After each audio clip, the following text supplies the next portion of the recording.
그리스도 안에서 사랑하는 성도 여러분, 이동훈 목사의 성경의 세계 시간입니다. 우리는 보다 더 기독교 신학에 있어서 영적이고 기본적인 것을 잘 살펴보았습니다. 그리고 이후에 그리스도인의 삶은 어떤 모습이어야 하는가라고 하는 기독교 윤리에 들어와서 아주 기본적인 것을 좀 더 살펴보았고, 지금은 양심에 대한 이야기를 하고 있는 중입니다. 한 예를 들어서 예수 믿는 사람이 좀 양심적이어야지 하는 말을 우리가 쉽게 하지 않습니까? 그와 같은 말이 얼마나 타당성이 있는가 하는 점입니다. 이 양심에 대한 문제는 금주 2022년 4월 부활절 주일입니다. 부활절 주간에 잘 살펴보고 매듭을 짓고 다음 주부터는 봄과 함께 보다 더 현실적인 문제들을 데스크 위에 한번 올려놓아 보면 어떨까 하는 구상을 하고 있습니다. 오늘은 일단 그리스도인의 윤리, 도덕이 우리의 관심입니다. 그리스도인의 윤리, 도덕을 관심함에 있어서 양심은, 그 양심의 기초가 되는 자연법은, 그 자연법에 대한 기초가 되는 이성의 문제를 우리는 어떻게 보아야 할 것인가, 또 이 그리스도인의 윤리와 도덕을 설정함에 있어서 양심이라든지 자연법이라든지 이성은 어떤 자리에 있어서 양심을 논할 수 있을 것인가 하는 문제를 살펴보고자 합니다. 첫째, 그리스도인은 윤리, 도덕적이어야 하는 질문을 우리가 항상 가지고 있을 수 있습니다. 적어도 저 개인적으로는 13살 2월달이었습니다. 13살 2월달 초등학교를 졸업하기 무렵이었습니다. 그 무렵에 이웃에 있는 교회에 출석했던 바로 옆집, 그 옆 가게가 저희 집 옆 가게가 내복을 파는 집이었는데, 굉장히 어린 제 눈에는 그 가게가 굉장히 우리 시장에서는 큰 집이었습니다. 그 큰 가게를 맡아 있는 누나였는데, 나이 차이가 많은 누나였습니다. 그 누나가 아마 저를 기특하게 보았던지 저를 꼬셔서 교회 부흥회 때에 저를 데리고 갔습니다. 그리고 저는 예수를 믿었는데 그렇게 신앙생활을 시작하고 평생 동안 주의를 지키며 살았으니까 참 열심히 신앙생활을 한 것이죠. 그때 신앙생활을 시작하면서 제 마음속에는 내가 착한 사람이 되어야 한다, 내가 옳은 사람이 되어야 된다, 내가 예수 믿는 사람이 아닌가라고 하는 질문이 떠나지 아니했다. 내가 그리스도인이라고 한다면은 윤리적이고 도덕적이다 라고 하기보다는 내가 그리스도인이기 때문에 윤리적이고 도덕적이어야 하지 않겠는가 하는 질문은 적어도 늘 가지고 있었다라고 하는 생각이 드는 것입니다. 우리는 그것을 두고 은필칭 윤리적이다라고 표현하는 것입니다. 그렇죠. 윤리적 사고에 딱 잡혀 있었죠. 그 윤리적인 것이 얼마나 반복음적인 것인지, 복음과 적대적 관계에 있는 것인지를 아는 것은 시간이 상당히 많이 걸렸던 것으로 생각이 듭니다. 두 번째 우리가 던질 수 있는 질문은 그리스도인의 윤리적 도덕적 기준은 그러면 무엇인가? 그리스도인이기 때문에 내가 내심으로 그게 옳다 그러다는 차치하고서라도 윤리적이고 도덕적이어야 하지 않는가라고 하는 늘 과제를 안고 있었다면 그 윤리적이고 도덕적인 것에 대한 기준은 무엇이어야 한다고 생각하는 건가? 뭘로 내가 윤리적이다, 도덕적이다 라고 할 수 있겠는가? 그 중 하나가 쉽게 할 수 있는 말이 양심이라고 생각을 했던 것 같습니다. 제가 그렇게 했었고 또 많은 주변의 그리스도인들도 그렇게 생각하지 않는가라고 하는 질문을 던져봅니다. 세 번째는 그럼 양심이라는 말이 얼마나 정당한가? 양심이라고 하는 말이 옳은 말이기는 한가? 하는 질문을 또 던져보아야 합니다. 우리가 거듭난 하나님의 자녀로서 거듭난 하나님의 자녀라는 말도 그렇게 쉬운 말은 아닌데 아무튼 거듭난 중생된 그리스도인의 하나님의 자녀로서 그리스도인으로서 그러면 양심적이라는 말은 옳기는 옳은 말인가? 한번 따져보아야 할 필요가 있다는 것입니다. 그것을 지난 주 사이에 우리가 계속해서 좀 일정 부분 살펴본 바입니다. 상당 부분 맞지 않다. 모든 그리스도인은 양심적이어야 한다는 말은 대충은 맞는 것 같지만은 사실은 안 맞다. 양심이라는 말이 그렇게 성경적이지도 않고 또 성경에 그와 유사한 말도 잘 없고 유사한 말로 생각이 되어지는 부분들이 없지는 않은데 마음 정도로 생각할 수 있고 그래서 그러면 양심은 하나님의 음성인가? 그 하나님의 음성이라고 하면 그 양심에 딱 체크가 되어서 옳다 그르다 또 도덕적으로도 옳다 그러다가 나올 텐데 그 양심이 얼마나 옳은 말인가라고 하는 질문을 늘 던지게 되더라는 것입니다. 네 번째, 한 예를 들어서 헬라 철학자인 아리스토텔레스의 경우는 그 아리스토텔레스라는 그 고명한 철학자도 그 시대에도 노예제도가 전제가 되었습니다. 노예제도를 합당하게 생각했다는 것입니다. 뿐만 아니라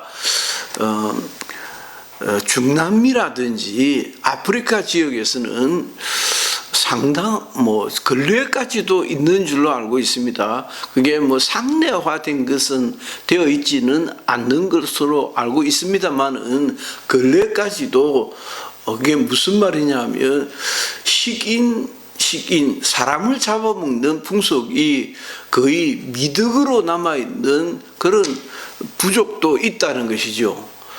그렇게 제사를 드릴 뿐만이 아니라 사람을 그러니까 제사를 드리고 제사를 드린 사람을 갈라먹는 그래서 몇 차례나 그렇게 먹은 사람이 아주 유명한 용사라도 되는 것처럼 하는 이와 같이 천륜에 어긋나 보이는 이와 같은 풍속들도 노예제라든지 식인 습관이라든지 이와 같은 풍속들이 남아있는 것을 볼 때 양심 혹은 자연법 등등의 용어들은 일면 맞는 것 같지만은 상당히 잘못되어져 있구나. 시대와 공간에 따라서 장소에 따라서 또 시대에 따라서 상당히 다르다. 아니 그럴 수가 사람을 잡아먹다니 라고 생각할 텐데 인간을 지금은 글로벌한 시대에 있어서는 그래서 세계화가 참 좋다고 생각되는 것이 이 세계화된 세상에서는 피부 색깔이라든지 성의 차별이라든지 연령의 차별이라든지 이런 것들이 점점 없어져 가는 것을 볼 수가 있습니다. 문명화되어졌다는 것을 글로벌화 글로벌화 되어져 가는 것을 문명화라고 거의 동의어로 쓰는 것을 우리가 발견해 볼 수 있습니다. 이와 같이 자연법이라든지 이성이라든지 양심이라는 단어들이 꽤 보편성이 있는 것처럼 생각되지만은 그것은 오해일 뿐이고 이렇다 할 만한 혹은 상당한 성경적 배경을 가지고 있는 것 같지는 않다라고 하는 말씀을 드릴 수 있겠습니다. 마지막 6번째는 따라서 우리가 양심을 이야기하기 위해서는 자연법을 이야기해야 되고, 자연법을 이야기하기 위해서는 이성이 어떤 가치 기준이 될 수 있는가, 인간의 이성이 얼마나 옳기에 그 인간의 이성으로 뭘 판단할 수 있는가 라고 하는 점을 따져보아야 한다고 얘기했습니다. 거기에서 이성이 고장났다 생각이 되면 뭐 자연법도 양심도 다 깨어지고 마는 거죠.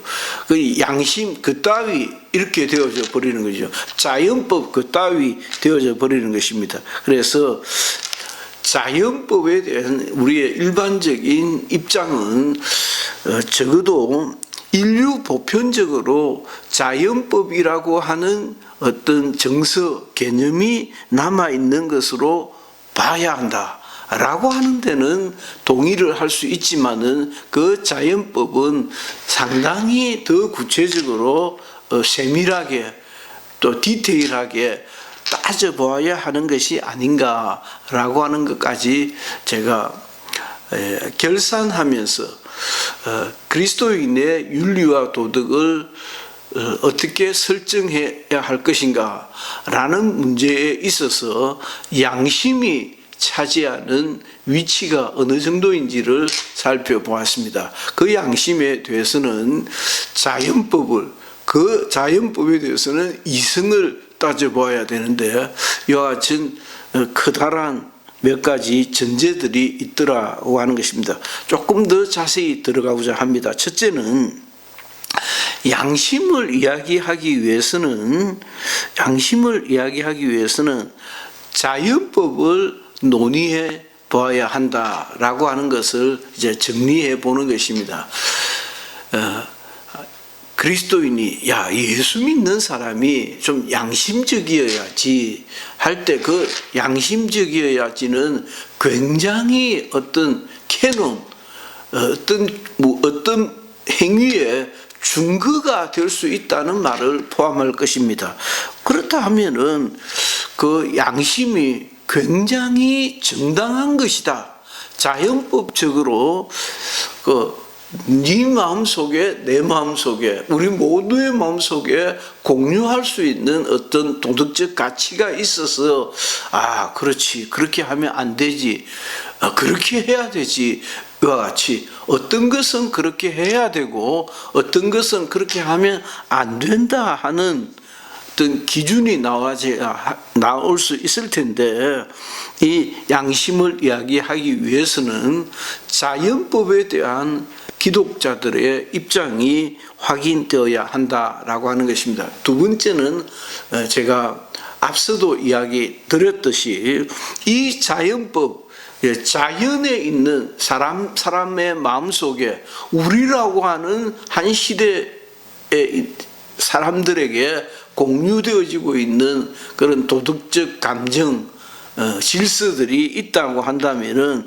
그 양심을 이야기하기 위해서 자연법이 논의가 되어져야 되고 자연법이 논의가 되어지기 위해서는 그 자연법을 들여다보는 도구가 이성이거든요. 그 이성에 대한 입장이 역시 확인되어져야 한다는 것입니다. 사람의 이성이 마비가 되어져 있는데 이성이 잘못되어져 있는데 그 잘못된 이성을 가지고 무슨 자연법을 논의를 할 수가 있으며 그 잘못된 기초 위에 세워진 그 자연법으로 양심을 어떻게 논의를 해볼 수 있느냐 하는 것입니다. 그래서 또 우리가 그 다음번에는 자연법을 논의하기 위해서는 인간의 이성을 살펴봐야 한다라고 하는 것까지 말씀을 드렸습니다. 세 번째, 조금 더 정확하게 따지고 들어가면 그러면 인간의 이성은 얼마나 옳고 정당한 것인가 라고 하는 질문에 봉착하게 됩니다. 이 질문을 안 할 수가 없다는 것이죠. 사람의 이성이 자연법을 판단하고 그 자연법이 적어도 인간의 양심을 판단하기 때문에 그렇습니다. 이 얘기는 제가 여러 번 거듭 반복해서 여러분들에게 말씀을 드리고 있는 중입니다. 그래서 인간 이성은 얼마나 옳고 정당한가 라고 하는 문제를 살펴보아야 하는데 이 문제에 대한 답을 찾기 위해서는 인간의 이성은 원죄로 인하여 얼마나 손상을 입었는가 라고 하는 점을 또 따져보아야 합니다. 따져보아야 한다고 생각합니다. 그래서 원죄 이전과 이후로 나누어 보게 되는 것입니다. 원죄로 말미암아 사람이 전적으로 판단할 수 있는 이성이 정확하게 이는 하나님의 뜻이다. 그렇게 하면 안 되지라고 하는 어떤 증거를 마련해야 될 터인데 그 증거를 마련할 수 있는 기능이 과연 이성에게 남아 있는가 없는가를 원죄 이전과 이후로 나누어 생각해 보아야 한다는 것입니다. 그래서 원죄라고 하는 아담의 죄, 인류의 조상인 아담, 영적 존재의 조상인 이 아담으로 인하여 죄가 들어왔는데 그 원죄로 인하여 너희가 정녕 죽으리라고 하는 그 죽으리라는 말은 유죄 판결을 받은 것입니다. 유죄 판결을 받았는데 그 유죄로 말미암아 인간 이성이 얼마나 손상을 입었는가라고 하는 입장이 꽤나 다르다는 것입니다. 그래서 중세 스토아 철학에서는 아직도 인간의 이성이 잔존 능력이 이성적 기능이 남아 있다고 본 것이 스토아 철학입니다. 그 스토아 철학에 영향을 받았던 것이 중세 신학입니다. 중세 교회 신학입니다. 따라서 로마 가톨릭 처치, 로마 교회는 꽤 자연법적이라 라고 우리가 그렇게 보는 것입니다. 그래서 로마 교회는 꽤 자연법적이야, 자연주의적이야 라고 할 때 그 말이 틀리지 않는 것은 스토아적 영향을 받고 있기 때문이다 라고 보면 거의 틀림없습니다. 그러나 개신교는 로마 교회에 대해서 프로테스트, 저항했습니다. 전적으로 인간은 무능력하다, total inability, 전적으로 무능한 존재, 선에 대하여 무능한 존재가 되어버렸다는 것입니다. 그 선에 대하여 무능한 존재가 되어버렸다는 것은 하나님의 선에 이를 수 없는 자가 되었다는 것입니다. 따라서 원죄 이후 혹은 타락 이후에 대한 입장이 로마 가톨릭 교회와 개신교회가 상당히 다르다. 로마 가톨릭 교회에서는 자연법적 기능이 요소가 많이 남아 있다고 본 반면에 개신교회는 인간은 전적으로 무능한 자가 되었다. 하나님의 선에 대하여 무능한 자가 되고 의에 이룰 수 없는 자가 되었다. 의에 이룰 수가 없으니까 양심이고 개똥이고 그걸 따질 것이 없는 것이 되어버린 거죠. 왕창 망해버렸으니까. 왕창 하나님만 의지해야 된다. 그래서 솔라 스크립추라 오직 성경, 솔라 그라티아, 오직 은혜라는 말이 거기에서 나오는 것입니다. 오직 하나님의 계시에 의해서 오라 나는 망하게 되었다. 그리스도의 은혜를 의지하고 살아야 되겠다라고 하는 어떤 답에 결론에 도달하게 되고 그렇게 살아야 되는 존재를 발견하게 된다는 것입니다. 따라서 개신교는 인간 이성에 대하여 상당히 부정적입니다. 물론 개신교는 기본적으로 그 구조가 자유롭습니다. 자유롭기 때문에 교파마다 알미니안주의가 다르고 칼빈주의가 다르기 때문에 입장이 조금 다른데, 그러나 전체적으로 말할 것 같으면 역시 개신교회는 꽤 인간 이성에 대하여 부정적이다. 전적으로 무능한 자가 되었다. 전적으로 무능한 자가 되었기 때문에 자연법이라고 하는 것이 남아있을 수도 별로 없고, 자연법이라는 것이 남아있을 수도 없기 때문에 양심, 개코고 나발이고 그걸 이야기할 수가 없는 것이죠. 그래서 양심 운운하는 것은 별로 그리스도인으로 정당한 논리는 아니다 라고 하는 말씀까지를 드리겠습니다. 오늘 2022년 4월 18일 월요일 동영상은 여기까지로 말씀드립니다. 이동훈 목사의 성경의 세계 시간이었습니다. 감사합니다.